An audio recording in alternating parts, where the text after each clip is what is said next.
Halo, apa kabar semua? Semoga dalam keadaan sehat dan baik-baik saja ya.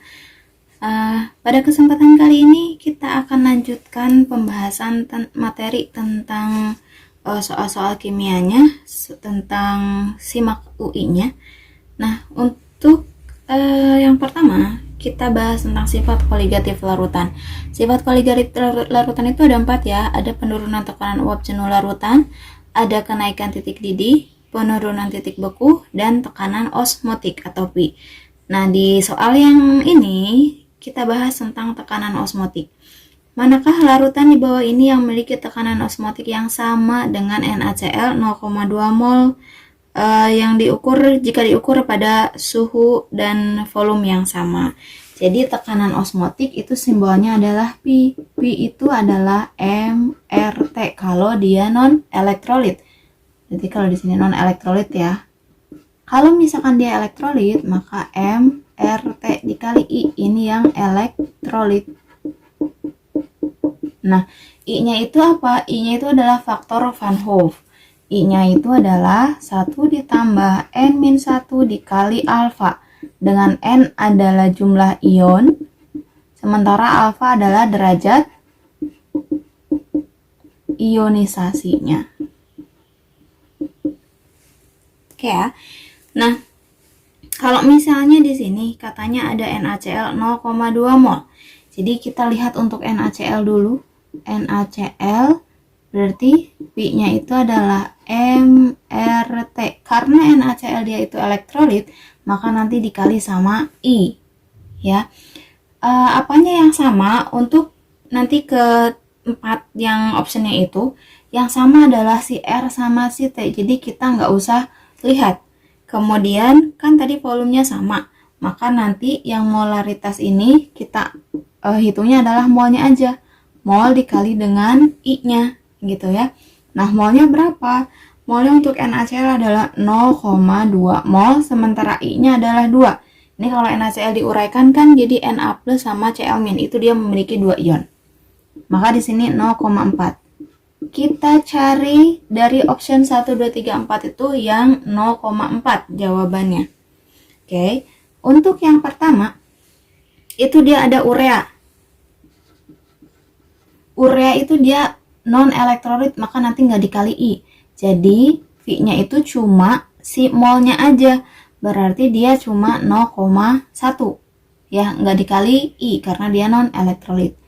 Kemudian yang kedua, itu ada 0,3 mol glukosa. Glukosa juga dia non-elektrolit, maka Pi-nya cuma molnya aja, berarti di sini 0,3. Kemudian 0, yang ketiga ya. Yang ketiga itu ada 0,3 mol KCl. KCl dia elektrolit, maka nanti kita kali I. Molnya dia 0,3. I-nya berapa? Jumlah ion dari KCl itu 2 ya. K+ sama Cl- ada 2, maka kita kalikan 2. Berarti ini 0,6. Dan yang terakhir, yang keempat, itu ada 0,1 mol H3PO4. H3PO4. Dia elektrolit, bisa diuraikan menjadi ion-ionnya. Jadi Pi-nya adalah 0,1 dikali. Nah, ion dari H3PO4 itu ada berapa? Kan di sini berarti kalau kita uraikan ada 3H+ sama PO4 3-. 3 ditambah 1 4. Jadi jumlah ionnya itu 4. Jadi dia 0,4. Yang sama yang mana? Ternyata yang sama yang ini aja, nomor 4 ya. Kalau nomor 4 saja berarti jawabannya yang D gitu. Oh ya, ini untuk I-nya, kenapa kita langsung dikalikan dengan jumlah ionnya? Karena kita nggak diketahui derajat ionisasinya juga ya. Jadi kalau misalkan nggak diketahui derajat ionisasinya, langsung aja kita ke jumlah ionnya aja. Soal selanjutnya tentang kesetimbangan kimia. Di bawah ini merupakan reaksi produksi amonia. Ini reaksinya N2 gas ditambah 3H2 gas menghasilkan kesetimbangan 2NH3 gas. Delta H-nya bernilai negatif 92. Karena dia negatif maka dia nanti exo ya.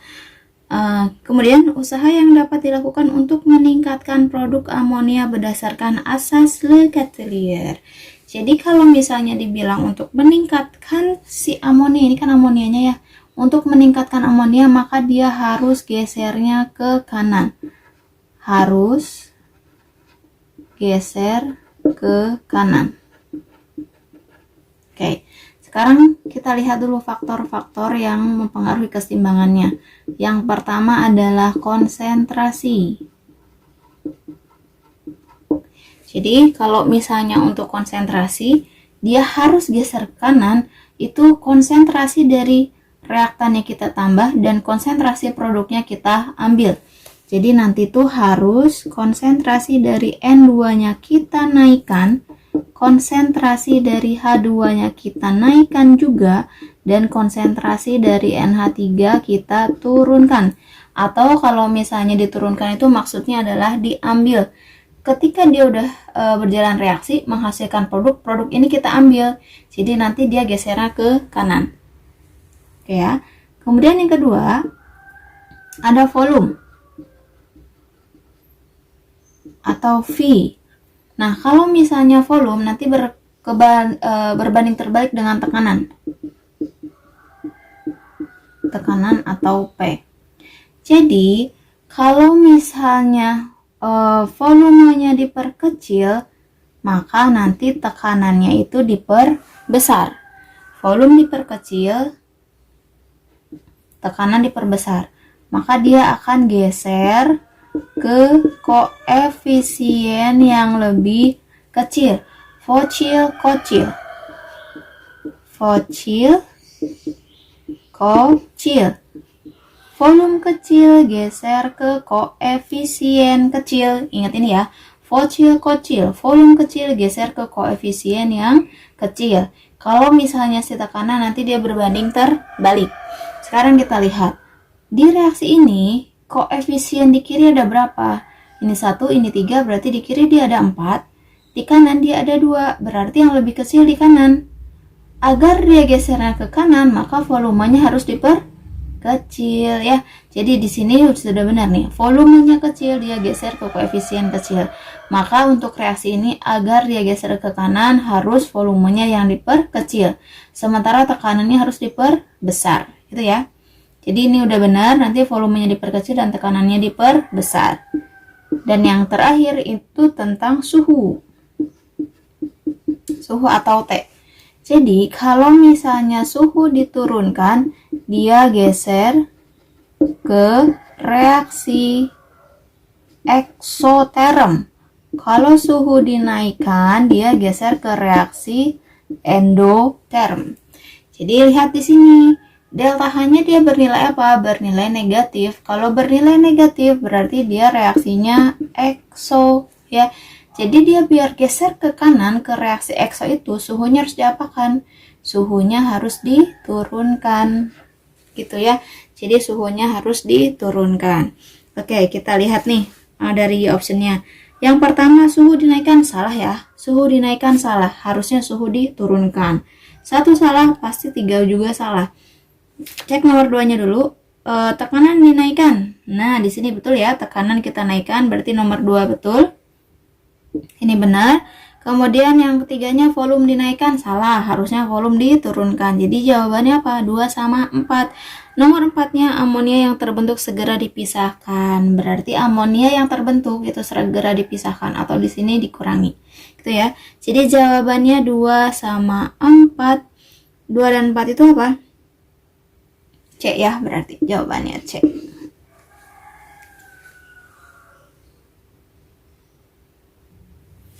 Selanjutnya tentang laju reaksi. Ini persamaan untuk laju reaksinya ya, persamaan umum laju reaksinya.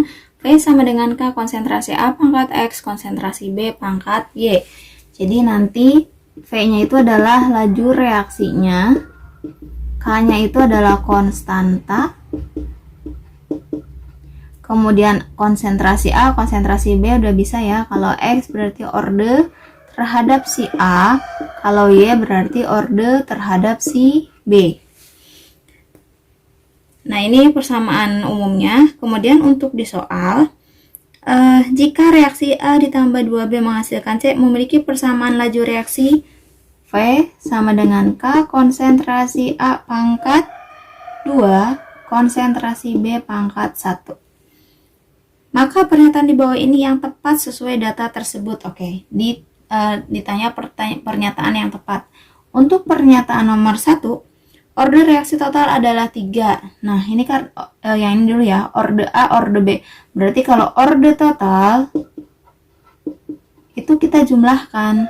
Berarti X ditambah Y, atau kalau di sini berarti 2 ditambah 1 berarti 3. Jadi pernyataan nomor 1 benar ya, order reaksinya dia 3 atau order totalnya 3. 1 benar, nanti 3 pasti benar. Nomor 2-nya, jika konsentrasi A dinaikkan 2 kali sementara B-nya tetap, maka laju reaksi akan naik sebanyak 4 kali. Maka kita bisa bandingkan V1 dibanding V2 sama dengan K konsentrasi A pangkat 2 dikali konsentrasi B pangkat 1, kita bandingkan dengan yang di soal, berarti K. Nah, konsentrasi A-nya bagaimana tadi? Dinaikkan 2 kalinya, berarti di sini 2A pangkat 2, sementara konsentrasi B-nya dia tetap, berarti tetap B. Laju reaksinya benar nggak sih 4 kalinya gitu ya. Berarti ini kita bisa coret-coret. Kemudian V1 per V2 sama dengan ini berarti A kuadrat. Ini berarti kan 2A kuadrat itu sama dengan 4A kuadrat. Ini masih tetap B, ini masih tetap B. Jadi nanti bisa kita coret ya. Ini coret-coret, ini coret-coret. Nah, ini bisa kita kali silang. Berarti V2-nya sama dengan 4 dikali 4 kalinya V1. Berarti benar ya. Konsentrasi A dinaikkan 2 kali sementara B-nya tetap, laju reaksinya akan naik sebanyak 4 kali. Berarti yang 2 juga benar. Cek tadi nomor 3. Satuan dari K-nya adalah M pangkat min 2 S pangkat min 1. Berarti satuan K, ini rumus cepatnya ya, itu adalah M 1 min N S pangkat min 1. Ini ingat. Jadi biar nggak dimasukin angka di sininya ya, jadi langsung aja M 1 min N S min 1. N itu adalah order total. Jadi kalau misalnya seperti ini, jadi M 1 min tadi order totalnya berapa? 3 ya. 1 min 3 S pangkat min 1. Jadi M 1 min 3 berarti kan min 2 S pangkat min 1. Berarti satuan dari K-nya itu M pangkat min 2 S pangkat min 1, benar ya? Betul. Oke, cek note yang terakhir nomor 4-nya. Order reaksi terhadap C adalah 1. Di sini nggak ada C, berarti yang nomor 4-nya salah, jelas ya. Jadi jawabannya 1, 2, 3 itu berarti A. Oke. Jadi video kali ini itu cuma kita bahas 3 soal dulu ya. Tadi tentang sifat koligatif, kemudian keseimbangan kimia, dan yang ini tentang laju reaksi. Kalau masih ada yang belum paham, boleh nanti ditanyakan di komen. Terima kasih, semoga bermanfaat, semoga teman-teman lulus di UI-nya. Assalamualaikum warahmatullahi wabarakatuh.